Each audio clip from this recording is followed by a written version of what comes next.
Welcome to today's South-South News. I'm Bill Miller. One of the main goals of South-South News is to focus attention on economic, social, and developmental activities that are taking place, especially in economically developing countries. Also, South-South News is very concerned, as are all of us, about world peace. Today we're going to focus on world peace and talk to the CEO and founder of a very interesting organization.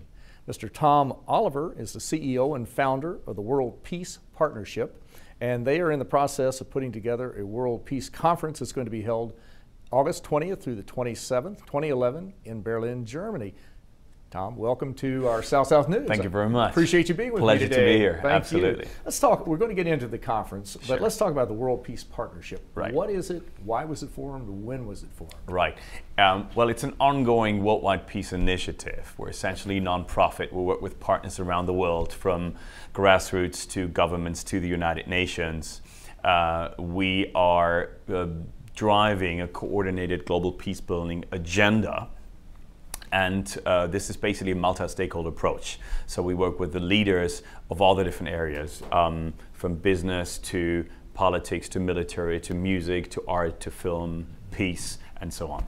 So this multi-stakeholder approach is very important because we've seen this, for instance, in the environment, that the major stakeholders come together from all the areas to address urgent needs and to find common solutions for global challenges. But we have not really seen that so much in the area of peace. Mm-hmm. Now you say this is that you have major stakeholders. Mm-hmm. How do they come together? Do they come together to talk about how to promote peace? Do they actually get involved in implementing various peace projects? Mm-hmm. What exactly do they do that's tangible that will help to create a more peaceful world? Absolutely. We have 7 long-term programs which comprise anything from empowering youth and education. We're producing educational materials. We hold seminars and workshops. We have another program about empowering women around the planet to be the future, peace builders and leaders as well, which is very sorely needed in this world. Then also we're calling for more progressive infrastructures for peace, for instance, as Kenya and Ghana have set up, and we try to export them to other countries and work with governments to set those infrastructures up. So as you see, it's really, it includes all the facets of peace building, really. Right. Yeah. You mentioned about empowering women. That brings to mind the Millennium Development Goals were adopted by the United Nations in 2000 by the majority of the countries at the UN at that time. And empowering women is one of the most critical of those goals. And of course, they wanted to reduce poverty, abject poverty, by 50%. They wanted to make sure that all primary school children got an education. Do you tie into all 8 of those goals? Or all of them are essential, I think, to promote peace in communities, states, regions, and the world, really. Well, we are supporting the Millennium Development Goals, and we're looking at how peace and development can support the Millennium Development Goals. And as you know, it's critical also that additional funds are channeled into the UN MDGs. So we work on all of that. But our agendas are aligned, but we're not really pushing the UN MDG agenda itself or by itself. We have our coordinated global peace building strategy comprising several programs which may or may not be aligned with the UN MDGs, but we are additionally supporting the UN MDGs with funding long-term and also through peace and education initiatives. Well, if our viewers, and I'm sure they will, would like more information on this, your program, as well as your conference, we'll get into that in a minute. What is your website? It's called worldpeacefestival.org. And this year features the inaugural World Peace Festival, which will be held in Berlin. And tell us about the World Peace Festival. This is the inaugural, first time. Exactly. What exactly do you plan to do, and who do you think will be involved? Well, this is going to be a fantastic event. We're going to have arts and cultural exhibitions. We're going to have a fantastic giant music festival in the heart of Berlin.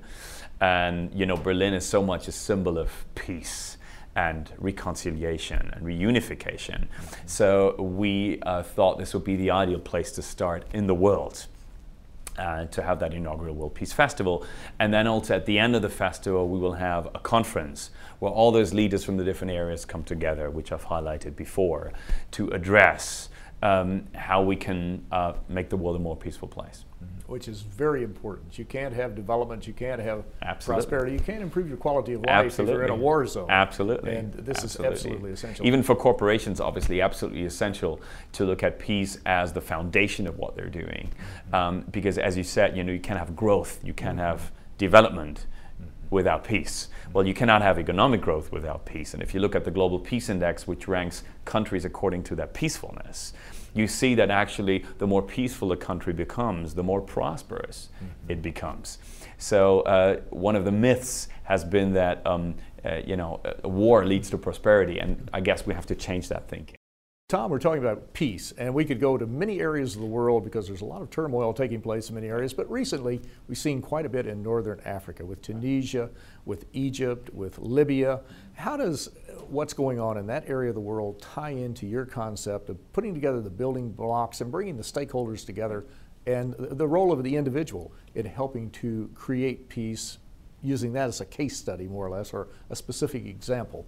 Absolutely. Well, our fundamental underlying belief is that peace starts with me. So we have to become the change we want to see in the world.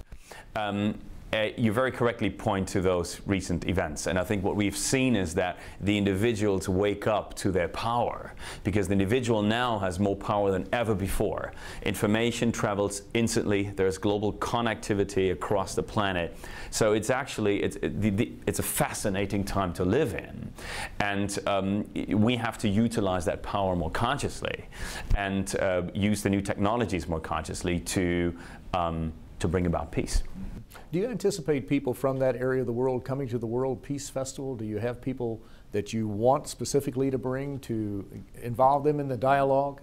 Well, we bring people from conflict countries or hot zones around the world to the festival, and it's also very important to highlight the work of leading peace builders in those areas because they usually do not get so much public traction.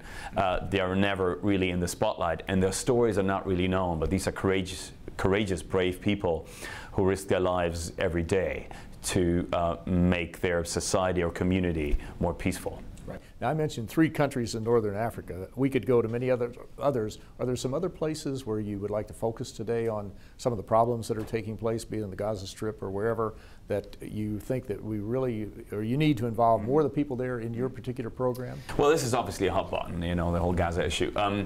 What we shouldn't forget is that peace is everywhere.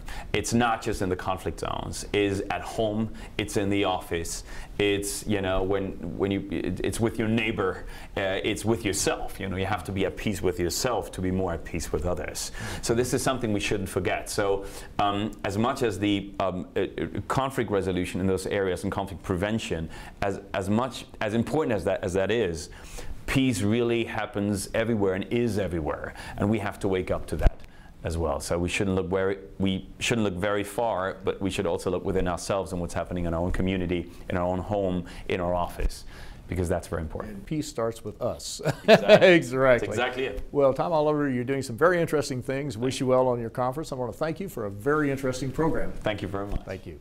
I'm Bill Miller. Thank you for joining us on South South News.